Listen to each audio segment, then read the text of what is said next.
स्वागत है आपका डिफेंस ज्ञान सीरीज के फ्रेश एपिसोड में। अगर आप उनमें से हैं जो हमारे डिफेंस अपडेट्स को रेगुलरली वॉच करते हैं तो आपने अक्सर इस बात पर ध्यान जरूर दिया होगा कि जब भी हम कश्मीर में भारत की सिक्योरिटी फोर्सेस द्वारा लॉन्च किए गए किसी एंटी टेररिस्ट ऑपरेशन के बारे में न्यूज कवर करते हैं तो उस न्यूज में एक तो ये रहता है कि भारत की सिक्योरिटी फोर्सेस ने उन आतंकियों को उनके 72 हुरों के पास पहुंचा दिया है। अपनी 72 हुरों को हमारा सलाम बोलना,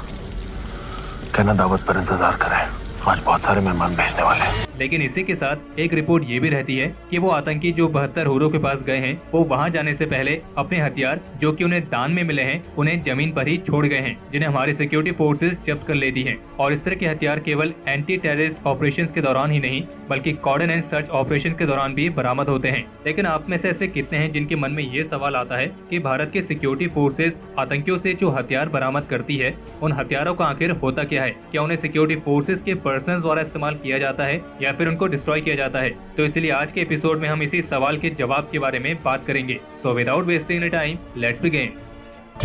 तो जो ये सवाल है कि भारत की सिक्योरिटी फोर्सेस, फिर चाहे वो इंडियन आर्मी हो, सेंट्रल आर्म पुलिस फोर्सेस हो, पैरामिलिट्री फोर्सेस हो या फिर कोई भी अन्य फोर्सेस, जब ये आतंकियों से हथियार जब्त करते हैं तो इन हथियारों के साथ हमारी फोर्सेस क्या करती हैं? तो इस सवाल के कई अलग अलग जवाब हैं और उनको करने की अलग अलग प्रोसीजर्स हैं। तो सबसे पहला तो यह है कि जब भी सिक्योरिटी फोर्सेस आतंकियों से इन हथियारों को जब्त करती है तो इसमें यह देखा जाता है कि ये जो हथियार जब्त किए गए हैं इनमें कितने फायर आर्म्स हैं और कितने एक्सप्लोजिव्स हैं। और इनमें जो एक्सप्लोजिव्स बरामद होते हैं जैसे कि ग्रेनेड्स, आईईडीज और ऐसी अन्य एक्सप्लोजिव्स, तो उन एक्सप्लोजिव्स को तो भारत के सिक्योरिटी फोर्सेस कंट्रोल्ड एक्सप्लोजन के माध्यम से डिमोलिश कर देती है, यानी कि उनको कहीं भी प्रिजर्व करके नहीं रखा जाता है। और अगर उन हथियारों में एक्सप्लोजिव्स के अलावा फायर आर्म्स हैं जैसे कि असॉल्ट राइफल्स हैं, पिस्टल्स हैं, मशीन गन्स हैं या फिर कोई भी ऐसी अन्य फायर आर्म, तो फिर उसमें यह चेक किया जाता है कि इनमें से कितने वेपन सर्विस पैटर्न वाले हैं और कितने नॉन सर्विस पैटर्न वाले। सर्विस पैटर्न वेपन्स का मतलब ये हुआ कि ऐसे वेपन्स जो भारत की सिक्योरिटी फोर्सेस अपने सर्विस वेपन के तौर पर ऑलरेडी इस्तेमाल कर रही हैं।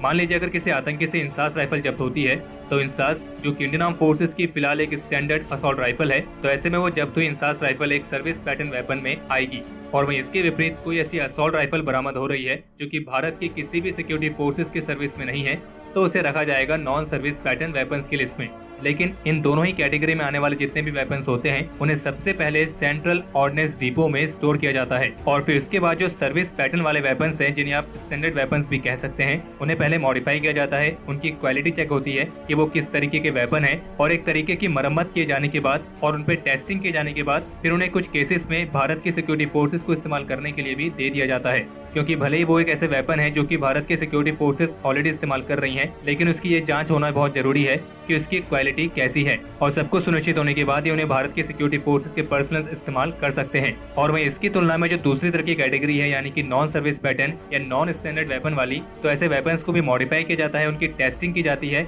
और एक तरीके से ये रिसर्च एंड डेवलपमेंट के काफी काम आते हैं। लेकिन क्वालिटी चेक इन वेपन्स में भी होता है कि वो किस तरीके के वेपन्स हैं। मान लीजिए अगर वो कोई एडवांस वेपन है और उसके जो एम्यूनिशन वो हमारे पास सस्ते रेट में उपलब्ध है तो इस तरह के हथियार को बेवजह डिस्पोज करने का कोई मतलब नहीं बनता है। और ऐसा कई बार पाया गया है कि जब्त किए गए कई तरह के एडवांस वेपन्स भारत की स्पेशल फोर्सेस टीम्स द्वारा इस्तेमाल करते हुए दिखाई दिए हैं। और वहीं जो कुछ ऐसे वेपन्स होते हैं जिनकी क्वालिटी अच्छी नहीं होती है तो इस तरह के वेपन्स को डिस्प्ले के लिए मिलिट्री म्यूजियम में रख दिया जाता है। हालांकि जब हम इस सवाल का जवाब ढूंढ रहे थे तो हमें इसका जवाब ये भी मिला था कि इस तरह के जब्त किए गए हथियारों को नीलामी के लिए भी रखा जाता है, लेकिन ये नीलामी हर किसी के लिए नहीं होती है। और इस जवाब को कंफर्म करने के लिए हमने कुछ आर्मी वेटरन के साथ बात की और हमें उनसे ये जवाब मिला कि जो ये नीलामी वाली बात है ये सच नहीं है, और खास करके इंडियन आर्म फोर्सेस के केस में, यानी कि ये हथियार ऑफिशियली किसी को भी रीसेल नहीं किए जाते हैं। अब वो बात अलग है कि अगर किसी के कनेक्शन कुछ ज्यादा ही स्ट्रॉन्ग है तो इसके बारे में तो हम कुछ भी नहीं कह सकते हैं। पर इससे जुड़ी एक रिपोर्ट 2011 में टाइम्स ऑफ इंडिया की तरफ से जारी की गई थी जिसमें उन्होंने एक आरटीआई के तहत ये बताया था कि कम से कम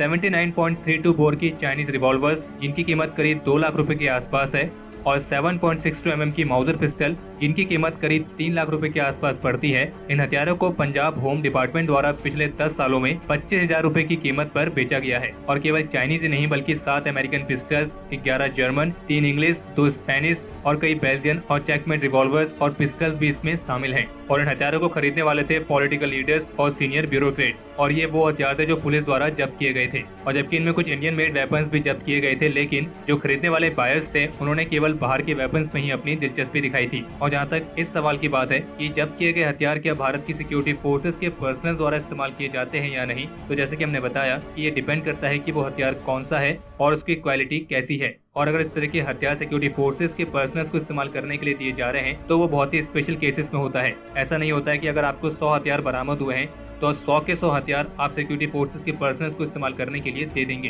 क्योंकि अगर किसी सोल्जर को उसका स्टैंडर्ड सर्विस वेपन मिलता है तो उसकी एक यूनिक आईडी होती है, और जबकि जो जब्त किए गए हथियार होते हैं उनमें इस तरह की कोई भी आइडेंटिफिकेशन मार्किंग्स नहीं होती हैं। इसके अलावा इन हथियारों में रिलायबिलिटी वाली बात भी आती है, क्योंकि आप जानते हैं कि जो आतंकियों को हथियार मिलते हैं ये खुद तो खरीदते हैं नहीं, इनको या तो भीख में या फिर दान में मिलते हैं, और जिन्होंने इनको दान में या भीख में दिए होते हैं वो खुद किसी न किसी से भीख मांग के लाए होते हैं। और आप समझ रहे होंगे कि हम किसकी बात कर रहे हैं। और उनको जो हथियार भीख में या दान में देता है उनके बारे में तो पूरी दुनिया जानती है कि वो दूसरों को चूना लगाने में कितना माहिर हैं। तो ऐसे में इन हथियारों की रिलायबिलिटी पर सवाल उठता है कि उनकी क्वालिटी कैसी है, चीप मटेरियल से बनी है या अच्छे मटेरियल से बने हैं। वो सब चेक होने के बाद, उनको मॉडिफाई किए जाने के बाद, उनकी मरम्मत होने के बाद जब ऐसा लगता है कि ये हथियार अभी चलाने योग्य है, तभी जाकर वो सिक्योरिटी फोर्सेस को कुछ रेयर केसेस में दिए जाते हैं। और रेयर केस में या तो स्पेशल फोर्सेस के पर्सनल्स या फिर कोई स्पेशल टीम जो कि किसी खास ऑपरेशन में भेजी गई है। तो हमारे आज के इस एपिसोड के लिए इतना ही। अगर आपको ये एपिसोड पसंद आया हो तो इस वीडियो को लाइक करें, और अगर आपका कोई सवाल या फिर सुझाव हो तो उसे कमेंट सेक्शन में शेयर करें। बाकी अगर आपने इस चैनल को सब्सक्राइब नहीं किया है तो इस चैनल को सब्सक्राइब करना ना भूलें।